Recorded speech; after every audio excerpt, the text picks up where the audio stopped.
박수 올려드립니다. 감사합니다.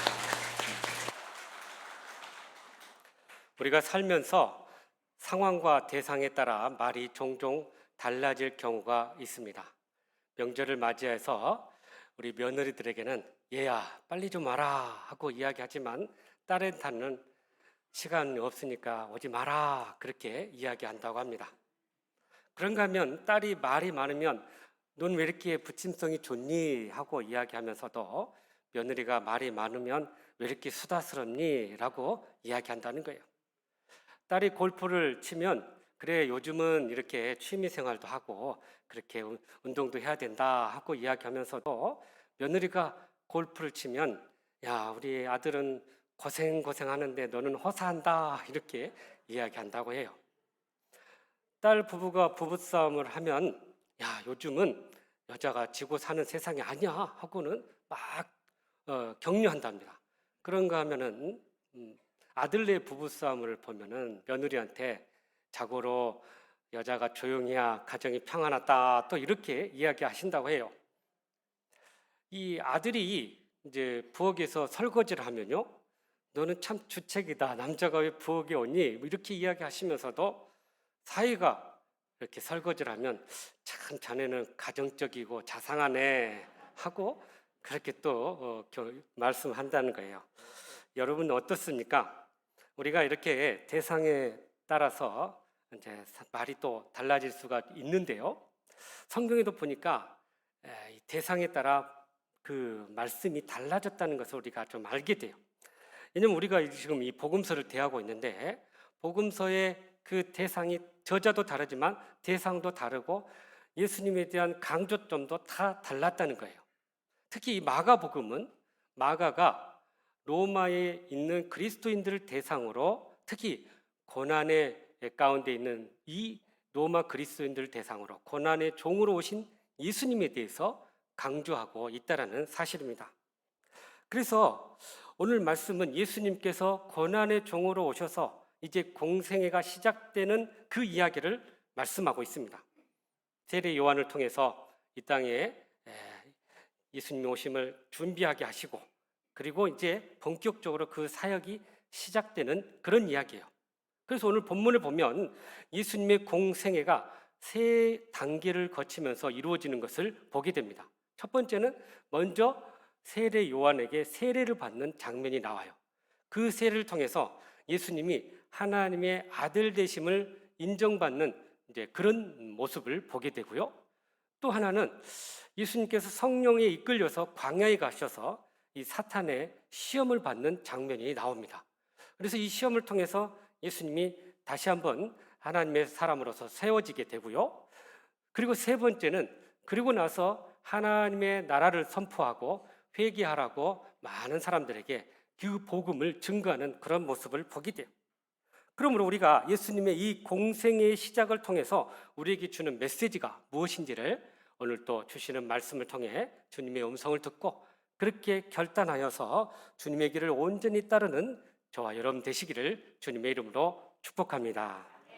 먼저 9절 말씀을 같이 한번 읽어보겠습니다. 시작. 그때 예수께서 갈릴리 나사렛 아멘. 예수님께서 이 땅에 오실 때 만왕의 왕, 만주의 주로 오셨어요. 그런데 놀랍게도 예수님이 친히 인간이 베푸시는 세례를 받으러 요단강에 나오셨다라는 사실입니다. 여러분 유대인들은요 나은 지 8일이 되면 할례를 행하고요 그리고 성전에 가서 이렇게 제사를 드리게 됩니다.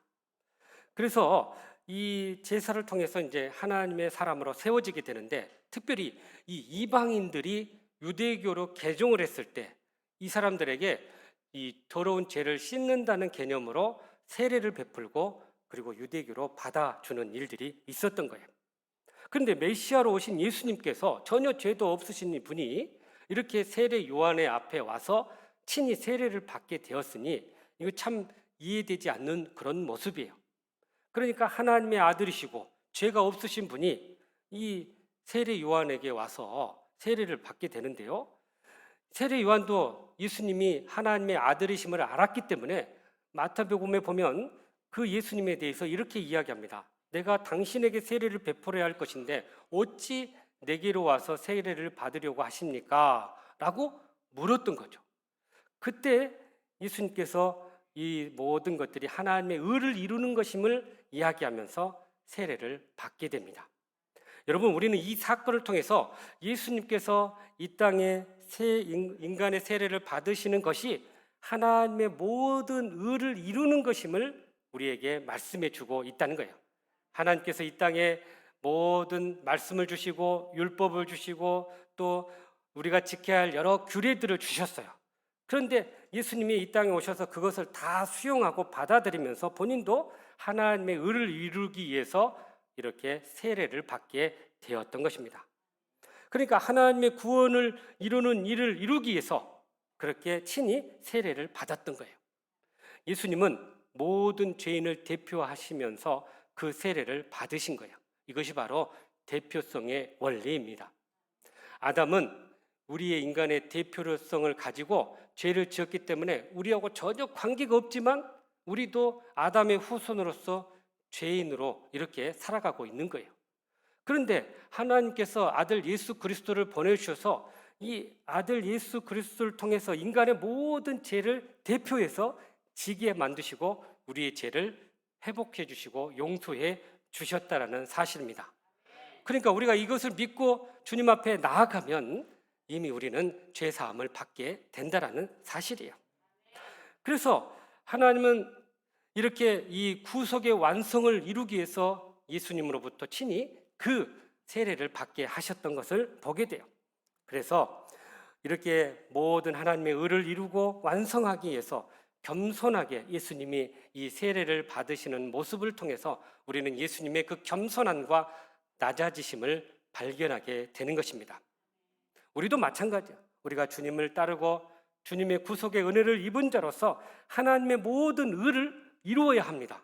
그 모든 의를 이루기 위해서는 우리도 겸손히 낮아져야 한다는 사실이에요. 우리 인생 가운데 갖가지 많은 문제들을 겪게 돼요. 그럴 때 때때로 우리는 우리의 의를 앞세우고 우리의 이익을 앞세우고 우리의 감정을 앞세울 때가 있어요. 그러나 이것이 자신의 의를 이룰 줄은 모르지만 그러나 하나님의 의를 이루기는 결코 부족하다라는 것입니다. 그래서 우리가 하나님의 의를 이루어 나가기 위해서는 하나님이 기뻐하시는 일들을 이루어야 되고 우리가 마음에는 안 들지만 하나님의 뜻에 순종해야 한다라는 사실입니다. 그래서 언제 어디서나 우리가 하나님의 의를 이루는 것이 우리의 삶의 최우선순위가 되어야 한다는 거예요. 그래서 마태복음 6장 33절에 이렇게 말씀하시죠. 너희는 먼저 그의 나라와 그의 의를 구하라. 그리하면 이 모든 것이 너희에게 더하시리라 라고 말씀하고 있습니다. 그래요, 우리도 하나님의 나라의 의를 먼저 구하고 겸손히 낮아짐으로 하나님의 뜻을 이루는 저와 여러분의 삶이 될 수 있기를 간절히 바랍니다. 그런데 오늘 말씀에 보니까 예수님께서 세례를 받으시고 나서 세 가지 특별한 현상이 나타났어요. 첫 번째는 11절에 보니까 하늘이 갈라졌다라고 이야기하고 있고요. 성령이 비둘기같이 임하였다라고 말씀하고 있고요. 그리고 12절에 보면 하늘에서 하나님의 음성이 들렸는데 너는 내 사랑하는 아들이라 내가 너를 기뻐하노라 라고 말씀하신 것입니다. 먼저 이 하늘이 갈라졌다는 말은 하늘이 열렸다라는 그런 의미를 가지고 있습니다. 이 갈라진다는 말 원래 원어를 보니까 임한다라는 의미를 가지고 있어요. 그러니까 하늘이 열려서 무엇이 임한데 뭐가 임할까? 하나님께서 임하시고 또 하나님의 나라가 임한다라는 의미를 가지고 있습니다. 그러니까 세례를 통해서 예수님의 공생애가 시작되면서 이제 하나님의 나라가 임한다는 것을 알려주는 그런 사건이었던 것입니다. 또한 예수님이 세례를 받으실 때 성령이 비둘기같이 임했다라고 이야기하고 있습니다. 여러분, 비둘기는 성령을 상징하고 있어요. 그런데 우리 노아의 방주 사건을 통해서 알듯이 노아의 모든 홍수 사건이 끝났어요. 그리고 노아가 이렇게 비둘기를 내보냈습니다. 그랬더니 비둘기가 가서 잎을 물고 오죠. 그래서 이 비둘기가 이제 새 땅과 새 하늘이 시작됐다, 새 시대가 열렸다라는 의미에서 그것을 알려주는 그런 새로 상징적으로 알려졌다는 거예요. 마찬가지로 지금 이 로마의 지배 가운데 살아가고 있는 이 이스라엘 백성들에게 성령이 비둘기 같이 임함으로 이제 이 땅에 하나님의 나라와 새 땅이 펼쳐지게 됐다라는 의미에서 성령이 예수님 가운데 임하게 하셨다라는 것을 우리가 알게 됩니다. 그리고 하나님의 음성이 들려왔던 거예요. 너는 내 사랑하는 아들이라, 내가 너를 기뻐하노라 라고 말씀하십니다. 이것은요, 예수님이 하나님의 사랑하는 아들이심을 많은 사람들에게 인증해주고 또 인정해주는 그런 말씀이에요. 그래서 하나님께서 이 땅 가운데서 이제 하나님의 나라를 위해서 예수님께서 이 사역을 하시게 되는데 많은 사람들에게 그분이 바로 하나님의 아들 되심을 공인해주는 그런 사건이었던 것입니다. 그래서 이런 현상을 보면서 이건 굉장히 우리가 이 현실에서 일어나지 않는 초현실적인 그런 특별한 하나님의 계시와 또 특별한 하나님의 은총이 일어날 때 나타나는 현상이에요. 그것은 바로 하나님이 이렇게 우리 세상 가운데 개입하셔서 예수님이 어떤 분이라는 것을 친히 가르쳐 주신 그런 사건이었던 것입니다. 그러므로 우리도 먼저 하나님의 나라와 의를 구하면서 그렇게 하나님이 기뻐하시는 일들을 행함으로 하나님의 뜻을 이루어 나가는 그런 저와 여러분의 삶이 되시기를 주님의 이름으로 축복합니다. 계속해서 우리 12절 말씀 다시 한번 읽어보죠. 시작. 성령이 아멘. 자, 여기 또 주목할 게 성령이 예수님을 이렇게 시험하려고 광야로 몰아내셨다라고 이야기하고 있어요. 왜 성령님은 이런 사탄의 시험을 받도록 하기 위해서 예수님을 광야로 몰아내셨을까요? 하나님의 아들이 시험 받으셨다는 점도 이해가 안 되고 또 성령이 친히 예수님을 시험 받는 곳으로 몰아냈다는 것도 잘 이해가 안 돼요. 그러나 하나님의 아들이 인간의 몸을 입으셨기 때문에 인간의 그 약한 부분을 가지고 마귀에게 시험을 받게 되었다는 것을 말씀하고 있는 것입니다.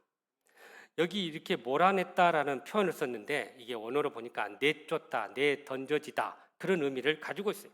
그러니까 성령께서 예수님을 광야로 내몰아내셨는데 사실은 이것을 예수님을 광야로 인도하셨다라는 강한 그런 표현을 이렇게 쓴 거예요. 그러니까 사실 예수님은 누구에 의해서 이끌려 가시는 분이 아니기 때문에 그런 표현이 적합하지는 않는데 그러나 그의 심령 안에 성령으로 가득 채워주고 충만해지니까 자기 의지보다는 성령의 의지에 이끌려서 그렇게 광야로 나아가게 됐다는 것을 이야기하고 있습니다. 여러분, 우리가 믿음의 삶을 살 때 자기의 주인이 자기 자신이 될 때는요, 자기의 의지대로, 자기의 뜻대로 살아가요. 그래서 항상 자기 마음대로 행동하려는 의지가 강합니다. 그러나 성령의 충만함을 받고 성령의 인도하심을 따라 살아가게 되면 우리의 의지보다는 성령의 의지대로 하나님의 뜻대로 말씀대로 살아가게 된다는 것입니다. 그래서 우리가 이 세례를 받으시면서 성령이 임하시는 그 모습을 통해 예수님 안에는 이미 성령의 임재로 가득했기 때문에 성령의 뜻대로 이렇게 광야로 자발적으로 나아가게 되었다는 사실입니다. 그런데 여러분 여기서 또 하나 우리가 주목해야 할 부분이 이 글을 쓸 때가 이 예수님이 광야로 내몰린 그런 사건이었어요. 이미 과거에 종결된 사건인데 이 마가가 이것을 과거형으로 쓰지 않고 현재형으로 썼다라는 사실이에요. 그러니까 마가가 지금 이걸 기술할 그때에도 이렇게 사탄의 역사들이 있을 뿐만 아니라 마가복음을 보고 읽는 이 로마의 그리스도인들에게도 지금 성령에 이끌려서 이렇게 시험을 받는 것은 현재형이다. 다시 말하면 오늘 이 말씀을 듣고 있는 우리 자체도 우리도 역시 성령 안에서 끊임없이 시험을 받고 있다는 것을 말씀하고 있는 것입니다. 그런데 여러분 우리가 분명히 알아야 될 것은 성령께서 우리와 함께 하시고 있기 때문에 우리가 어떤 시험을 받아도 두려워할 이유가 없다라는 사실이에요.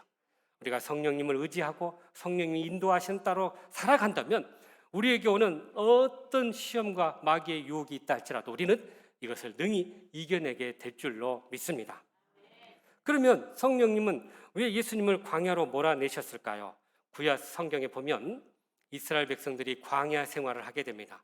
광야는 어떤 곳일까?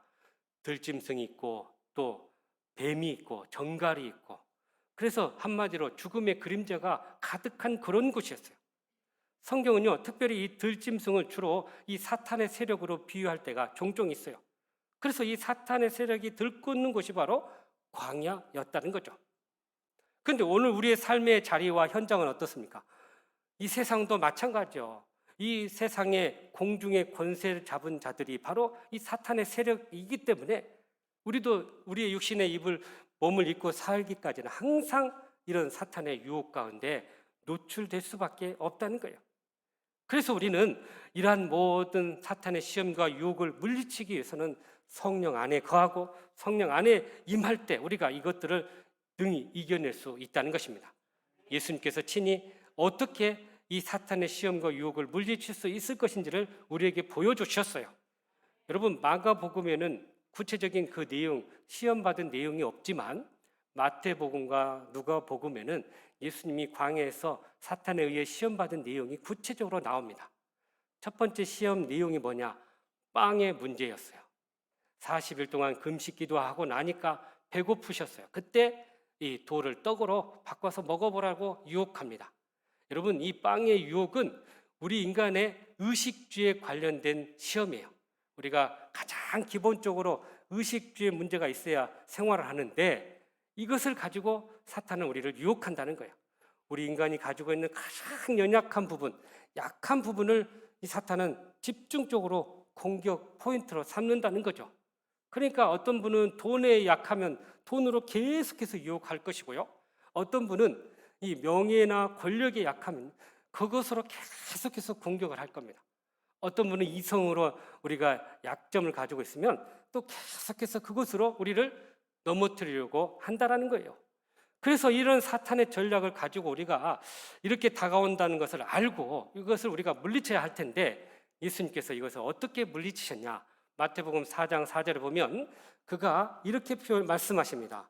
예수님께서 대답하여 이르시되 기록되었으되 하고는요, 사람이 떡으로만 살 것이 아니요 하나님의 입으로 나오는 모든 말씀으로 살 것이라. 신명기 8장 3절을 인용해서 말씀으로 물리쳤다라는 사실입니다. 그러니까 하나님의 말씀을 가지고 하나님의 말씀으로 무장해서 이런 사탄의 유혹을 물리쳐야 될 것임을 우리에게 말씀해 주고 있는 거예요. 두 번째 시험이 뭐예요?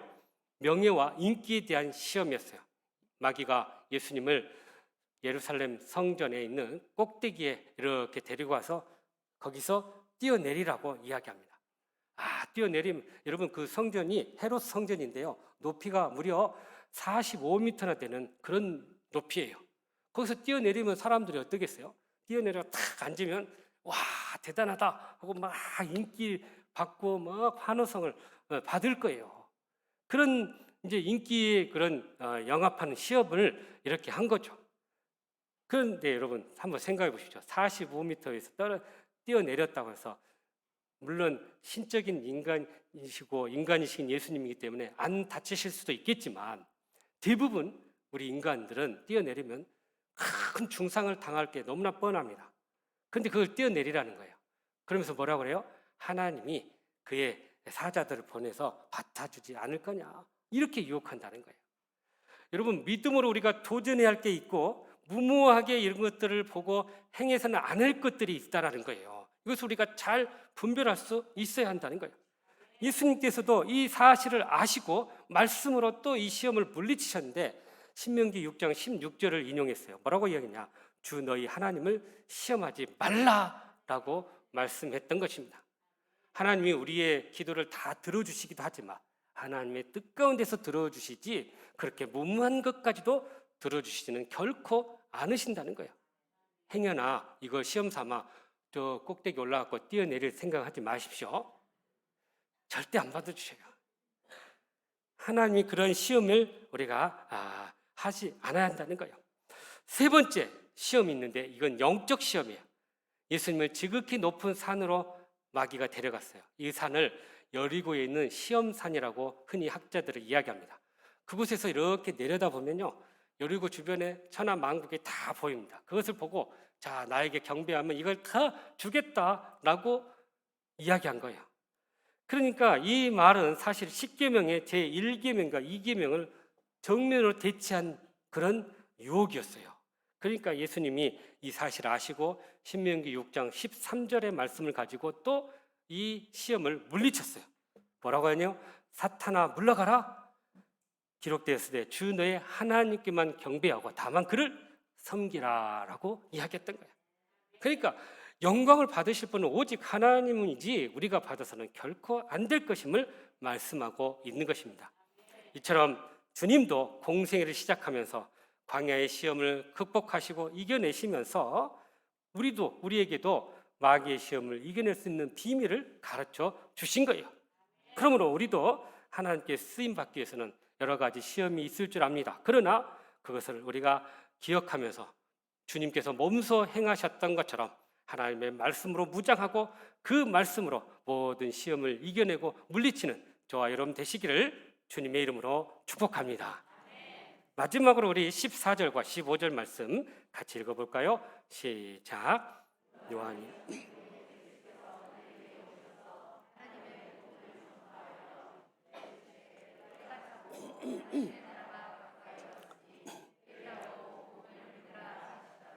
아멘. 예수님 당시에 이스라엘은 로마의 지배를 받고 살았습니다.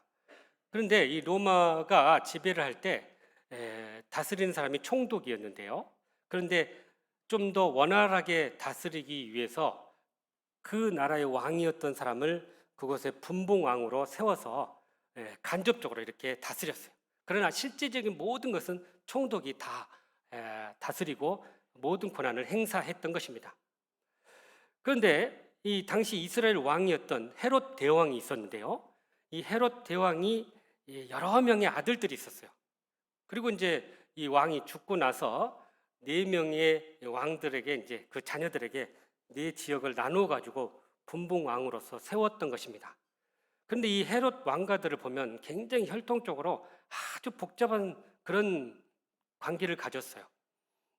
왜냐하면 서로 친인척끼리 결혼을 하기도 했고 심지어 자기 동생의 아내를 취하면서 불륜을 일으키기도 했고 그러면서 아주 그런 참 비정상적인 가계 혈통을 보게 되는데 그 대표적인 사람이 헤롯 왕의 둘째 아들인 헤롯 안티파스라는 사람이에요. 이 사람이 갈릴리 지역의 분봉 왕이었어요. 예수님께서 처음 사역 시작하는 데가 갈릴리 지역이었거든요. 근데 이때 이렇게 막강한 권력을 가지고 잘못된 길을 걷고 있는데 어느 누구도 그것에 대해서 지적하는 사람이 없었어요. 유일하게 한 사람이 있었는데 바로 세례 요한이었던 것입니다. 세례 요한이 그들의 그 잘못을 지적하면서 이렇게 눈밖에 나는 바람에 결국은 감옥에 갇히게 되었고 나중에는 이제 참수형을 당하게 됩니다. 세례 요한이 이 땅에 예수님이 오실 그 길을 예비하러 오셨고 또 많은 사람에게 회개에 대한 세례를 베푸셨고 그러나 잘못된 그런 것을 지적하다가 결국은 생을 마감하게 되었던 것입니다. 그때 바로 이제 예수님께서 공생애를 시작하게 됐는데요. 이 갈릴리 지역에서 예수님이 이 공생애를 시작하게 됐어요. 여러분 이 이스라엘 지역을 보면 4개 지역으로 크게 나누어요. 북쪽에 갈릴리 지역, 또 가운데에 사마리아 지역, 남쪽에는 유다 지역, 그리고 요단강 건너편의 서쪽에는 베레아 지역으로 나누어집니다. 그래서 헤롯 왕들의 자녀들이 각기 지역을 이렇게 이제 분봉왕으로 세워져서 그것을 다스렸는데요. 예수님께서 이 갈릴리 지역에서 이제 공생애를 시작하는데 마가가 예수님의 이 공생애를 시작하는 그 시점에 뭐라고 이야기하냐면 하나님의 복음을 선포하러 전파하셨다 이렇게 표현하고 있어요. 우리가 읽은 14절에 보니까. 그런데 여러분 왜 굳이 복음이라고 하지 않고 하나님의 복음이라고 이렇게 구체적으로 제시를 했을까요? 마가복음이 쓰일 당시를 보면 이 복음이라는 단어가 꼭 기독교에서만 쓴 단어가 아니었던 거예요. 이것은 로마에서도 종종 쓰는 단어인데 이 복음이라는 단어 유앙겔리온이라고 하는데 복된 소식, 굿뉴스라고 하잖아요. 근데 이게 이 로마 시민들에게 있어서 이런 복음이라는 단어가 곳곳에서 쓰여져 있었답니다. 예를 들면 이 복음이라는 것은 황제의 명령하고 연관되는 그런 표현이에요. 황제가 명령을 해요. 그러면 그것이 복된 소식이 됐어요. 어떤 명령이었을까? 두 가지가 있는데, 하나는 세금을 걷어두리라라는 명령을 합니다. 그러면 로마 시민권을 가진 자들은 이것이 복음인 거예요. 왜냐하면 그 수입을 얻어가지고 자기들이 나눠 갖기 때문에. 그러면 반대로 피지배층인 이 사람들에게는 이것은 복음이 될 수가 없는 거예요. 그러니까 이건 보편적인 복음이 될 수 없었던 거죠. 또 황제가 로마를 위해서 길을 내라 하고 사람들을 동원합니다. 그러면 사람들이 동원해서 길을 내는데요, 로마를 향해서. 그럼 이것도 로마 시민권자들에게는 복된 소식이에요. 왜냐하면 길을 냈다는 것은 그만큼 그들의 영토가 넓어졌다는 거예요.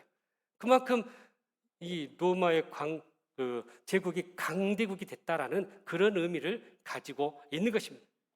그래서 이렇게 황제의 복음하고 하나님의 복음하고 구별하기 위해서 이렇게 하나님의 복음이라고 구체적으로 쓰게 됐다는 거죠. 그러니까 이 황제의 복음은 로마의 시민권자들에게는 복음이지만 그 외의 사람들은 복음이 아닌 거예요. 그러나 하나님의 복음은 모든 죄인들에게 예수님의 그 구속의 은혜로 말미암아 죄 사함을 받은 복된 소식이라는 것을 알리기 위해서 구체적으로 하나님의 복음이라고 선포했던 것입니다. 그래서 예수님이 이 땅에서 공생애를 시작하면서 하나님의 나라를 전파하고 또 그것이 그의 사역의 가장 중요한 핵심이었던 것을 우리가 알게 돼요. 여러분, 하나님의 나라는 어떤 나라일까요? 하나님이 통치하고 다스리는 나라예요. 또 하나님의 원리대로 만들어지는 나라예요. 예수님이 이 땅에 오심으로 말미암아 이미 하나님의 나라가 시작되었어요. 그래서 예수님의 사명을 두 가지로 정리해 보면, 하나는 십자가에서 죽으시고 대속하시고 부활하시고 승천하시는 그 구속의 사명이 있었고요. 또 하나는 하나님의 나라를 이 땅 가운데 확장하고 만들어가는 것이 예수님의 중요한 또 사명이었던 것입니다. 그래서 여러분, 하나님의 나라는 우리가 생각에 단순히 우리가 죽어서 가는 곳이 아니라 이 땅 가운데서도 하나님의 나라를 만들어 갈 수 있다는 것을 우리에게 말씀해 주고 있습니다. 그래서 어떤 공간적인 그런 하나님의 나라가 아니라는 것을 예수님께서 곳곳에서 성경에서 소개해 주고 있는데, 누가복음 17장 20절 21절이에요. 한번 읽어보죠. 시작. 바리새인들이 하나님의 나라가 어느 때에 임하나이까 묻거늘 예수께서 대답하여 이르시되 하나님의 나라는 볼 수 있게 임하는 것이 아니요 또 여기 있다 저기. 아멘. 하나님의 나라가 너희 안에 있다는 거예요. 하나님이 우리 안에 임하시고 예수님을 우리의 주인으로 받아들이고 영접하고 그 주님과 동행하면 이미 우리의 마음 가운데 하나님의 나라가 임했다라는 사실입니다. 그래서 그 하나님의 나라의 원리인 믿음의 원리, 소망의 원리, 사랑의 원리로 우리가 살아가면 우리가 이 땅 가운데서 하나님의 나라를 만들어갈 수 있다는 것을 말씀해 주고 있는 것입니다. 두 번째로 바울은 로마서 14장 17절에 이렇게 하나님의 나라에 대해 소개하고 있어요. 시작. 하나님의 나라는 먹는 것과 마시는 것이 아니요 오직 성령 안에 의와 평강과 희락이라. 아멘.